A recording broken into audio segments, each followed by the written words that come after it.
Chapter 5 Terry Stories. Back in the kitchen, our automatic marshmallow machine senses how hungry we are and begins firing marshmallow into our mouths. So, says Terry, through a mouthful of marshmallow, what story were you telling the readers when I interrupt you? I was telling them the story of how we met, I say. Oh, I love that stories, says Terry. We were both lost in the forest. And then we met and found that house made of gingerbread. And we started eating it, and a nice little old lady came out and invited us in. Yum! Hello, boys! And then she put you in a cage to fatten you up so she could eat you. Which, come to think of it, really wasn't a really nice thing for a nice little old lady to do.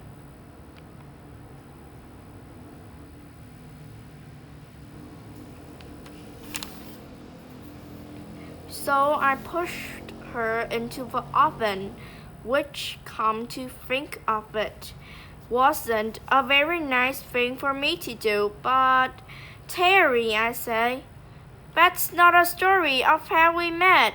That's Hansel and Gretel. It's a fairy tale. Remember how I told you that Terry can be a bit annoying at times? Well, this is one of those times. Terry frowns and looks confused. Oh yeah, my mistake, he says. I remember now. I was taking some food to my sick grandmother, and I met you in the woods. You had big eyes, big teeth, argh! And you were covered with fur in those days. Later, you dressed up in my grandmother's clothes. I never really understood why you did that. I didn't do that, I say. And that's not how we met either. That's Little Red Riding Hood. Terry strikes his head. It is? Of course. Sorry, Andy. How could I be so dumb? Hang on, I've got it. There was a castle. We met at a ball and danced. But when the clock struck 12, you went running off and lost your glass slipper. You looked everywhere. I looked everywhere for you. I searched the kingdom far wide, but Terry, I yelled, you're not even close. That's Cinderella. Terry shrugs. Then I give up. I've got no idea how we met. Well, I say, if you promise to be quiet for the next 21 pages, I tell you. Okay, says Terry. I promise. Once upon a time, in the faraway land, there was a very big city. And in that very big city there was a very tall tower. And at the top of that very tall tower there was an apartment. And in that apartment there lived a little boy who was very lonely. The little boy was very lonely because he didn't have any friends, and the reason he didn't yet have any friends was because his parents thought friends were too dangerous. In fact, they thought everything was too dangerous. They never even let the little boy out of the apartment. "It's for your own good, darling." He lived in a padded room, slept in a padded, non-fall-out table bed, and sat in a padded, non-fall-out chair, which, for extra safety, was fitted with airbags and a seatbelt. He wasn't allowed to watch TV. "It's not good for your eyes, darling." He wasn't allowed to play on the computer. Too much electromagnetic radiation, darling, and he wasn't allowed to play with toys or any other sort of game. "You must risk our excitement, darling." All he had to amuse himself with were books with rounded corners that his parents had selected for him.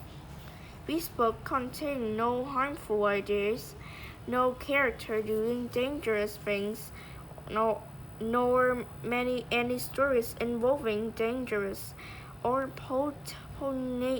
potentially dangerous situations, which meant that they didn't contain much of anything but already. The lonely little boy couldn't even eat proper food. His parents mashed and pureed all his food to make sure he didn't choke, and served it cold to make sure he didn't burn himself. That is, until one day when his parents decided that even cold mashed up food posed too much of a risk, so they put the little boy on TV drip instead. IV drip instead. And as if all that wasn't enough, his parents also filled up the apartment with every type of safety alarm possible. They have fire alarms, flood alarms, burglar alarms, fire alarms, tiger alarms, vampire alarms, false alarms, and false alarms. They also had a little boy fitted with a pair of emergency self-inflating underpants, just in case he ever fell into water. They can be operated manually by pulling the cord at the front.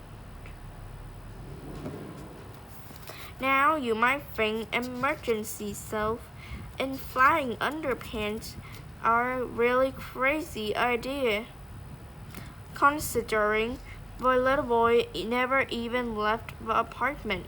But you would be wrong because, as it turned out, they saved the little boy's life. One night while everybody was sleeping, a power board overloaded with too many safety devices overheated and caught on fire. The little boy was woken by the fire alarm. He got out of bed and ran to the door, but his way was blocked by smoke and flames. So the little boy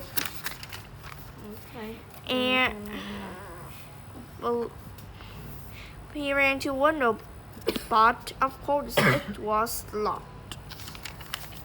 So the little boy picked up a safety chair, threw it at the window, and smashed a big hole in it. and then he climbed through a broken window and stood on a ledge on the outside of a building. This was by far the most dangerous situation the little boy had ever been in. Well, actually, it was the only dangerous situation he'd never been in. He looked down at the ground below, a long, long, long way below. He looked back into his bedroom, which was now completely on fire. He knew jumping from the top of the floor of a very tall apartment tower was an extremely dangerous thing to do, but he knew that staying in a burning apartment was extremely dangerous too, possibly even more extremely dangerous than jumping from the top floor of a very tall apartment tower. So he jumped.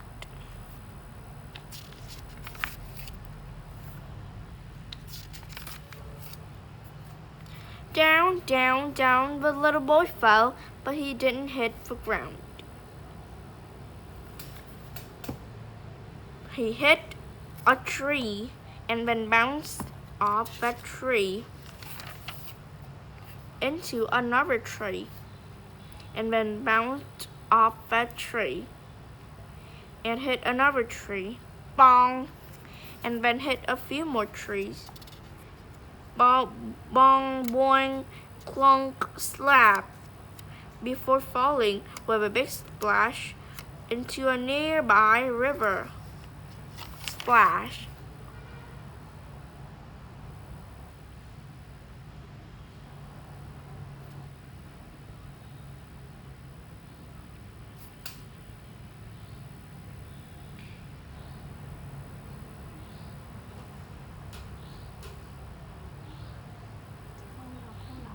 The little boy couldn't swim, but as soon as he hit the water, his emergency self-inflating underpants activated, and away the little boy flew down the river, and eventually far out to sea. Was he all right? Said Terry. Well, as a matter of fact he was, I said, because I rescued you in a paddle boat. Me? Says Terry. Yes, because you were the boy in the story.